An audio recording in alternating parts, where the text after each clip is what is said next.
Ésaïe, chapitre 8. L'Éternel me dit, « Prends une grande table et écris dessus d'une manière intelligible, qu'on se hâte de piller, qu'on se précipite sur le butin. » Je pris avec moi des témoins dignes de foi, le sacrificateur Uri et Zacharie, fils de Béréchia. Je m'étais approché de la prophétesse, elle conçut et elle enfanta un fils. L'Éternel me dit, « Donne-lui pour nom Maher-Shalal-Chash-Baz. » Car, avant que l'enfant sache dire « Mon père, ma mère », on emportera devant le roi d'Assyrie les richesses de Damas et le butin de Samarie. L'Éternel me parla encore, et me dit, « Parce que ce peuple a méprisé les eaux de Siloé qui coulent doucement, et qu'il s'est réjoui au sujet de Rétsine et du fils de Remalia, voici, le Seigneur va faire monter contre eux les puissantes et grandes eaux du fleuve, le roi d'Assyrie et toute sa gloire. Il s'élèvera partout au-dessus de son lit, et il se répandra sur toutes ses rives. Il pénétrera dans Juda, il débordera et inondera, il atteindra jusqu'au cou. Le déploiement de ses ailes remplira l'étendue de ton pays, ô Emmanuel. Poussez des cris de guerre, peuple, et vous serez brisés.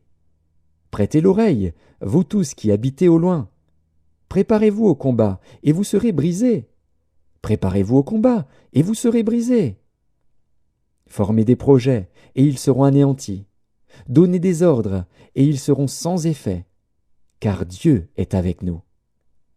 Ainsi m'a parlé l'Éternel, quand sa main me saisit, et qu'il m'avertit de ne pas marcher dans la voie de ce peuple. N'appelez pas conjuration tout ce que ce peuple appelle conjuration. Ne craignez pas ce qu'il craint, et ne soyez pas effrayés. C'est l'Éternel des armées que vous devez sanctifier, c'est lui que vous devez craindre et redouter.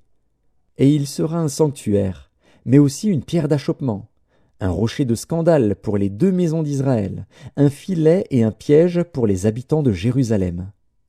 Plusieurs trébucheront. Ils tomberont et se briseront, ils seront enlacés et pris. Enveloppe cet oracle, scelle cette révélation parmi mes disciples. J'espère en l'Éternel, qui cache sa face à la maison de Jacob. Je place en lui ma confiance. Voici, moi et les enfants que l'Éternel m'a donnés, nous sommes des signes et des présages en Israël, de la part de l'Éternel des armées, qui habite sur la montagne de Sion.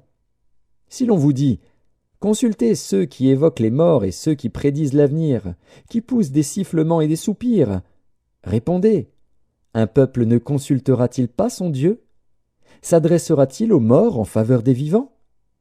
À la loi et au témoignage, si l'on ne parle pas ainsi, il n'y aura point d'aurore pour le peuple.